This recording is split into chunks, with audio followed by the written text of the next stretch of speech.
저는 30대 여자입니다. 당신은 당신의 배우자에 대해서 얼마나 알고 계신가요? 참 대답하기 어려운 질문이겠죠.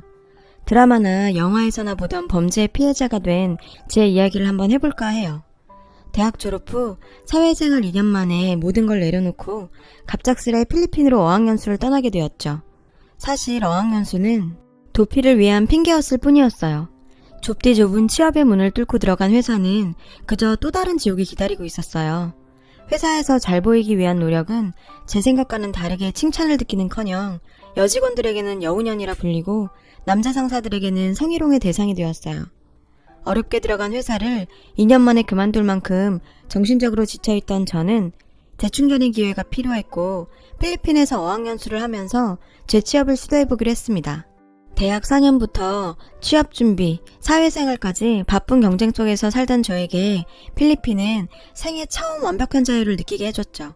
평소에 부족했던 영어도 공부하고 새로운 사람들과 어울리면서 한국에서 힘들었던 시간을 잊어가며 상처를 점점 치유해가고 있었는데 저에게 가장 결정적인 역할을 했던 한 남자가 있었어요. 어학원에서 한국인 매니저였던 그는 첫날부터 제 마음을 사로잡았는데요. 필리핀 세부공항에 도착한 저는 생애 처음 와보는 외국이라 모든 게 무섭고 어려웠어요. 픽업 장소를 찾지 못하고 공항 여기저기 헤매고 있었죠.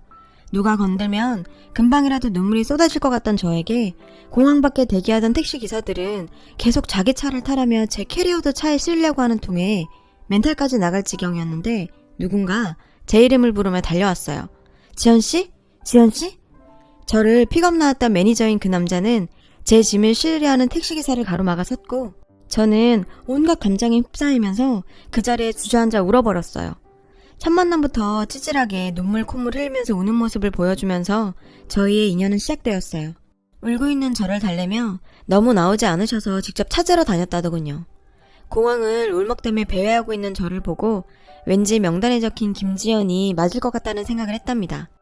첫 만남이 임팩트 있어서 그런지 그에게 뭔가 모를 친밀감이 들었고 두렵기만 했던 어학연수 생활은 매니저였던 그가 있었기에 든든했어요. 휴양지로 유명한 세부답게 평일에는 영어 공부하고 주말에는 여러 섬을 돌면서 스노클링도 즐기고 다이빙도 즐기며 세부 생활에 적응할 때쯤 한국인 매니저들과 함께 카모테스라는 섬에 단체 여행을 가게 되었어요. 강렬한 첫 만남 이후 마음속에 그를 품고 있었던 저는 그와 함께 가는 여행이 설레었습니다. 카모테스에서 즐겁게 시간을 보낸 뒤 숙소에서 술자리가 한참 무르익었을 때 잠깐 바람을 쐬기 위해 밖으로 나온 저는 담배를 피는 그를 만날 수 있었어요. 평소에 담배를 극혐하던 제가 담배 피우는 모습마저 멋있어 보이는 걸 보니 제 눈에 콩깍지가 쓰인 게 확실한 것 같았네요. 그에게 용기 내서 해변 한 바퀴 걷지 않겠느냐며 제안했고 해변을 걸으면서 많은 대화를 나눴어요. 그러면서 제 관심을 표현했는데 놀랍게도 그건 저만의 마음은 아니었어요. 그도 역시 저에게 관심이 있어 표현하고 싶었지만 매니저인 본인이 학생과 썸을 탄다는 게 조금 부담스러웠다고 말했어요. 카모테스 밤하늘에 쏟아지는 별을 바라보며 마음을 확인한 저희는 커플이 되었습니다. 매니저와 학생의 신분? 문제로 의도치 않은 비밀 연애를 시작하게 되었어요. 그렇게 3개월이 흘러 무사히 어학연수를 마친 저는 완벽히 재충전을 마치고 한국으로 돌아오게 되었습니다. 그리고 그 역시 얼마 지나지 않아 한국으로 들어오게 되었고 더 이상 숨길 이유가 없었던 저희는 한국에서 1년간의 뜨거운 연애 끝에 결혼하게 되었어요. 시어머니의 반대가 있긴 했지만요. 한국으로 돌아온 남편은 필리핀에서의 경험을 살려 작은 유학원을 차렸습니다. 결혼 후 함께 유학원을 운영했어요. 누군가의 밑에서 일하는 게 아닌 내 일을 한다는 게 책임감도 들었고 힘들긴 했지만 담당하는 유학생들이 하나 둘 늘어나면서 쉬는 날 없이 바쁜 생활에 정신없는 나날들을 보내고 있었어요. 결혼 당시 별 이유도 없이 저를 반대했던 시어머니께서도 결혼 후 사업이 잘 되자 저와의 관계도 많이 좋아졌어요. 하지만 승승장구만 할 줄 알았던 유학원 사업은 참 어처구니 없는 일이 생기면서 하락세를 걷기 시작했죠. 당시 국내 유학원 중 업계 1위를 달리던 회사인 유학땡땡이 갑작스럽게 부도 처리가 되면서 200여 명의 유학생 피해자를 만들었거든요. 저희랑 전혀 관계없는 회사였지만 많은 유학생들이 유학원에 대한 이미지가 안 좋아지면서 유학생들의 발길이 끊어지는 걸 넘어 심지어 이미 유학가 있는 학생들의 환불 요청까지 쇄도하고 엄청난 타격을 받게 됐어요. 저희가 아무리 설명을 해도 업계 1위가 그렇게 부도당하는 걸 본 유학생들의 마음을 돌리기는 쉽지 않았습니다. 정말 큰 손해를 감수하고 환불해줄 수밖에 없었어요. 그때까지만 해도 시간이 지나면 문제는 해결될 거라고 생각했어요. 저희의 생각과는 다르게 한번 잃어버린 신뢰는 쉽게 돌아오지 않았죠. 업계 1위가 망한 후 중소유학원들의 부실한 경영들 역시 주목받으면서 유학생들은 유학원을 끼지 않고 개인적으로 가는 경우들이 늘어났습니다. 수입 없이 계속 빚만 늘어나게 되었고 결국 사업을 접을 수밖에 없었어요. 야심차게 준비했던 사업이 망하고 빚만 남게 되자 남편도 매일 술을 마시지 않는 날이 없을 만큼 술을 마셔대니 저랑 마찰도 많아지면서 다투는 일이 다반사였어요. 그리고 그동안 사이가 좋아졌다고 생각한 시어머니의 태도도 180도 바뀌셨어요. 시어머니 생신을 맞이해서 선물을 드리기 위해 방문한 시댁에서 우연히 어머님과 친구분의 대화를 듣게 되었는데요. 야, 네 아들 어떡하냐? 요즘 어렵다면서. 그러길래 내가 저번에 중매 선다고 할 때 봤지 그랬어. 장인이 과수원 크게 해서 나중에 그거 물려받으면 떵떵거리면서 살 수 있었을 텐데. 아휴, 내가 내 발등 찍은 거지. 점쟁이도 여자가 아들 잡아먹는 팔자라고 둘 결혼시키지 말라고 해서 그렇게 반대했는데 아들놈이 고집을 부려서 결혼시켰더니 그렇게 시어머니가 결혼을 반대했던 이유를 처음 듣게 되었어요. 정말 어처구니가 없었죠. 겨우 점쟁이 말을 믿고 그렇게 결혼 반대를 하신 건지. 처음부터 마음에 안 들었어. 걔네 엄마 뭐 하는지 알아? 식당 청소해 청소. 참 치질이도 없는 애랑 결혼해서 우리 아들이 고생이지. 집안에 여자 하나 잘못 들여서 이게 무슨 꼴이니 정말. 자기 아들 사업 잘 안 되는 게 왜 내 탓인지, 그리고 가만히 있는 우리 엄마까지 씹고 물고 뜯는 건지 저도 더는 참을 수가 없었어요. 어머님, 말씀이 좀 지나치시네요. 갑자기 소리 지르며 나타난 저를 보고 어이없다는 듯이 쳐다보시는 시어머니께서는 너 어디서 소리 질러? 손님 계신 거 안 보이니? 제가 재석씨 사업 망하게 했어요? 그게 왜 제 잘못이에요? 그리고 가만히 있는 우리 엄마를 왜 그렇게 씹으세요? 지질이 없어도 평생 모으신 돈 사위 사업한다고 5천만 원이나 투자하신 분이에요. 어머님은 도대체 뭘 해주셨는데요? 이게 어디 시어머니 앞에서 소리를 질러. 손님까지 있는데. 아, 청소하는 애미 밑에서 배운 게 뭐 있겠어. 네 팔자가 사나워서 우리 재석이 잡아먹은 게 네 탓이지 누구 탓이야? 제 팔자 타령하면서 친정엄마를 모욕하는 시어머니와 더는 대화를 나누고 싶지 않아 집으로 돌아왔어요. 그날 밤 남편은 잔뜩 술에 취한 모습으로 들어와서는 다짜고짜 저에게 소리치더라고요. 네가 뭔데 우리 엄마한테 그렇게 소리를 질러? 엄마 말대로 그냥 그때 중매받아서 결혼할 걸 그랬어. 팔자에도 없는 너랑 결혼해서 내 인생 이게 뭐야. 다시 돌아가면 너 같은 애 절대 안 만나. 술에 취하면 진심이 나온다고 했나요? 저도 사업이 어려워지면서 달라진 남편 모습에 참고 참았습니다. 아무리 만칠하지만 저렇게 떠들어대는 남자와는 더 이상 살 수가 없었어요. 재석씨, 그럼 이제 우리 그만하자. 이혼해. 서류는 내가 준비할게. 우리 엄마가 투자한 돈 안 돌려받을 테니 깔끔하게 이혼하자. 그래, 듣던 중 반가운 소리네. 이혼해, 이혼. 마치 기다렸다는 듯이 이혼하자는 남편과 계속 같이 지낼 수는 없어서 이혼 준비를 하는 동안 저는 친정에 내려가 지냈어요. 그렇게 일주일 정도가 지났을까요? 저희 집으로 남편과 시어머니가 찾아왔고 쭈뼛쭈뼛대며 시어머니께서는 저희 엄마에게 사과하셨어요. 아휴, 사돈, 제가 순간 마음에도 없는 말을 해버려서 우리 지연이가 상처받았나 봅니다. 지금 제 아들놈하고 많이 반성하고 있으니 한 번만 너그럽게. 완전히 달라진 모습으로 나타난 남편과 시어머니는 저와 엄마에게 사과하며 이혼하지 말고 잘 살아보자고 저를 달래더군요. 저희 친정엄마도 살다 보면 원래 이런 일 저런 일 다 있다며 이렇게 직접 찾아와서 사과까지 하는데 한 번만 용서해주면 어떻겠냐는 제안에 일단 집으로 돌아가기로 했어요. 분명 예전 같은 모습은 아니었지만 남편은 나름대로 저희 관계를 회복하기 위해 노력했어요. 저도 그런 모습에 닫혀있던 마음이 약간은 풀리는 듯 했죠. 그러던 어느 날 남편이 지난 날은 잊고 새로 한번 시작해보자며 여행을 가자고 하더군요. 저희 부부가 다시 시작하기 위해선 뭔가 재충전할 시간이 필요한 건 맞았습니다. 아직 빚도 남은 상황이라 여행을 통해서 앞으로의 삶도 계획해보기로 했어요.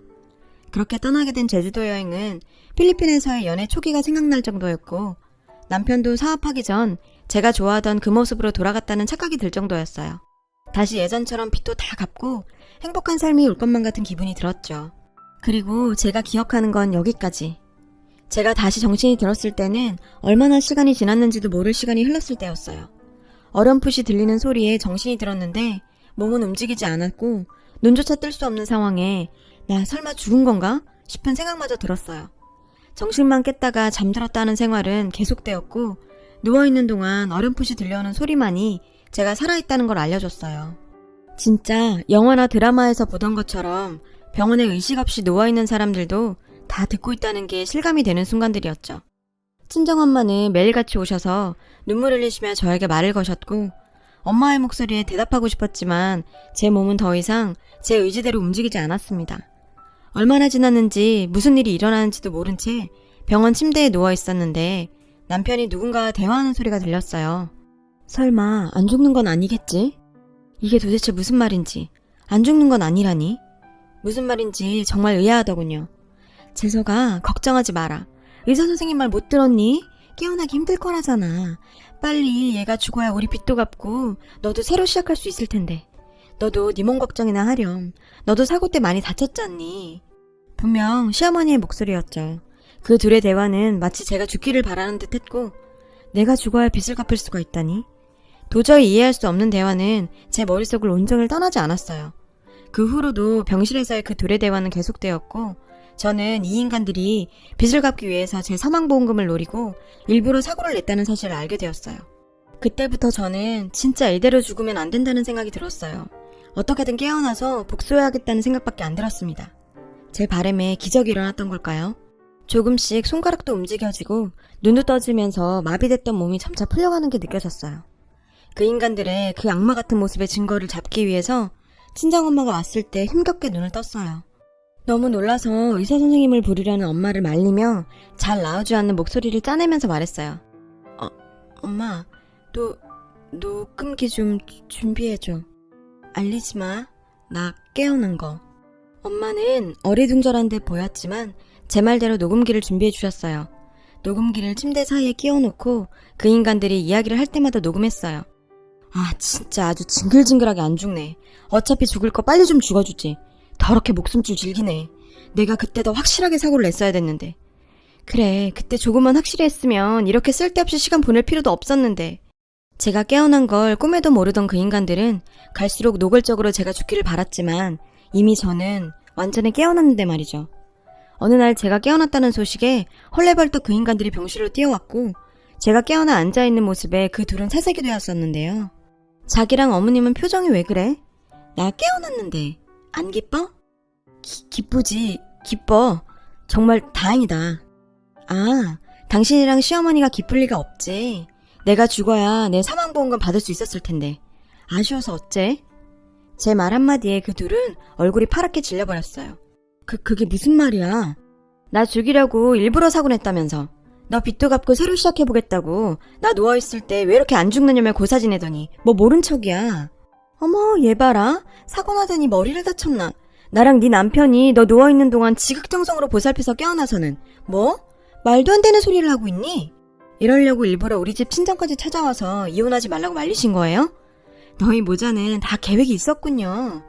밖에 경찰 기다리고 있으니 억울하시면 거기에 가서 말하세요. 경찰분들이 들어오셨고 두 인간은 보험금을 노린 고의 교통사고 살인치사 혐의로 체포되었죠. 시모는 그때까지도 전현이 머리를 다쳐도 한참을 다쳤네. 경찰 양반, 저 미친 여자 말만 믿고 지금 이렇게 행동하는 겁니까? 증거 있어요, 증거? 네, 증거 있네요, 여기. 그 인간들의 목소리가 나오는 녹음기를 틀자 그 둘은 서로를 쳐다보며 아무 말을 못했고 경찰들은 그 둘을 긴급 체포했습니다. 경찰 조사 결과는 정말 말이 안 나올 정도로 충격적이었어요. 평소 제가 보험을 많이 들고 있었고 교통사고 사망 시에 사망보험금이 8억 가까이 나온다는 사실을 남편이 알았던 거죠. 저를 죽이기로 결심했다고 했는데요.